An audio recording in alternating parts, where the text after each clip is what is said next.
आप सभी को महाअष्टमी की शुभकामनाएं। आज दुर्गा अष्टमी है, पता है आप लोगों को? वेरी गुड यार। किसका किसका उपवास है आज? वाह, बहुत बढ़िया। हाँ हाँ। तो देखो, अभी चल रहे हैं शारदीय नवरात्र। पूरे भारत भर में बहुत सारे लोग चप्पल भी पहनना छोड़ चुके हैं। कुछ लोगों का 9 दिन उपवास है। कुछ लोग गरबा रमे जो कर रहे हैं। और कल जो है, दो बहुत बड़ी घटनाएं मध्य प्रदेश में घटी। पढ़ा आप लोगों ने, सुना है इसके बारे में? मतलब मुझे बताते हुए शर्म आएगी, आपको सुनते हुए शर्म आना चाहिए। इतनी खतरनाक घटना है मध्य प्रदेश की। दो घटनाएं, एक है बुरहानपुर की घटना। हुआ, एक लड़की जो है हॉस्पिटल, प्रेग्नेंट लड़की हॉस्पिटल में गई चेकअप करवाने डॉक्टर से बुरहानपुर में। और वहां उसको, क्योंकि सरकारी अस्पताल है तो टाइम लगा होगा, तो उतने में उसको पेट में दर्द उठा। तो वो टॉयलेट गई, वॉशरूम। वॉशरूम में ही उसको डिलीवरी हो गई। जो बच्चा पैदा हुआ है वो लड़की। तो क्या किया पता है उस महिला ने? सबसे पहले उस महिला ने उस लड़की का गर्दन दबा करके गर्दन घोंटा, गर्दन मरोड़ा। उसके बाद उसको खिड़की से बाहर फेंक दिया। लेकिन पिक्चर अभी बाकी है। यह है शक्ति जिसको हम मान रहे हैं। कमाल आदि शक्ति का परिचय यह है कि वो लड़की मरी नहीं। खिड़की से बाहर गिरकर वो रो रही थी, तो कुछ लोगों ने देखा, उसको उठाकर अंदर ले गए हॉस्पिटल के।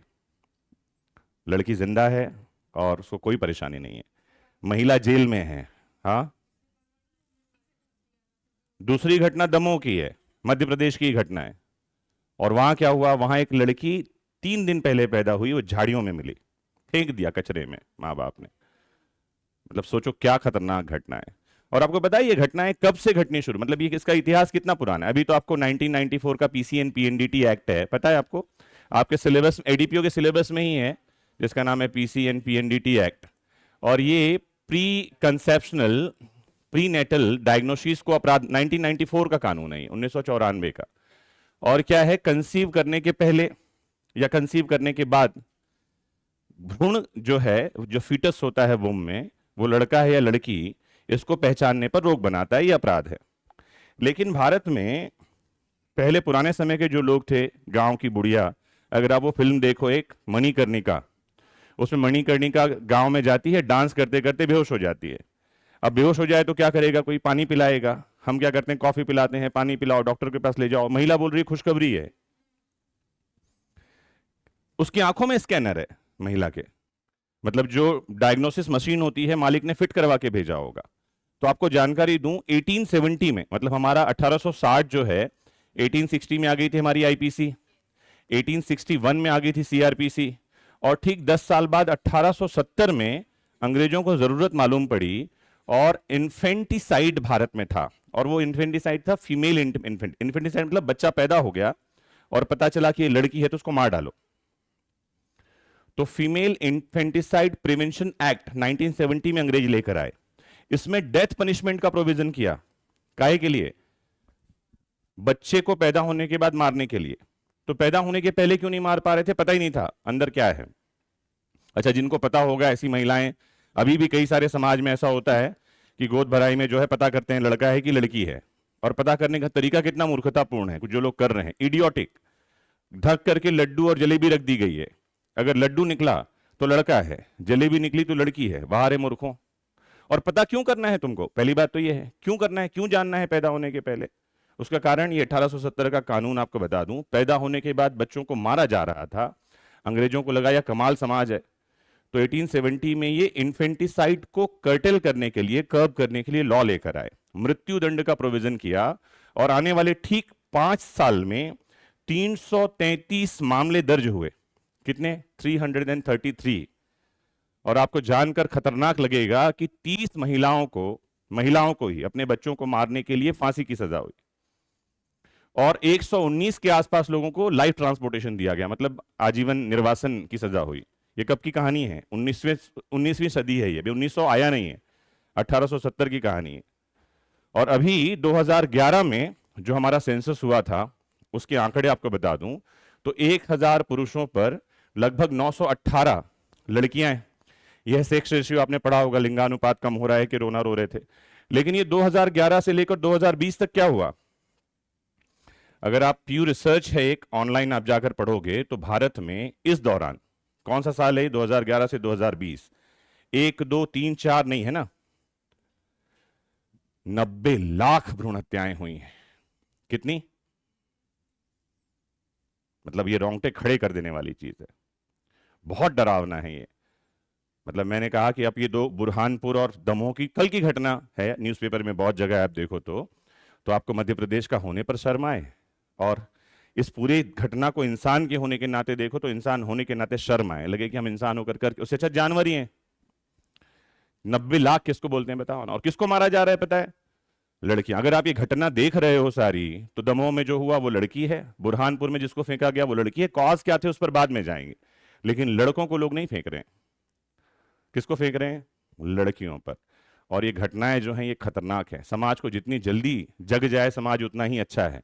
और ये समाज को जागने के लिए कानून के साथ साथ एक और चीज जो काम करेगी वो है जागरूकता।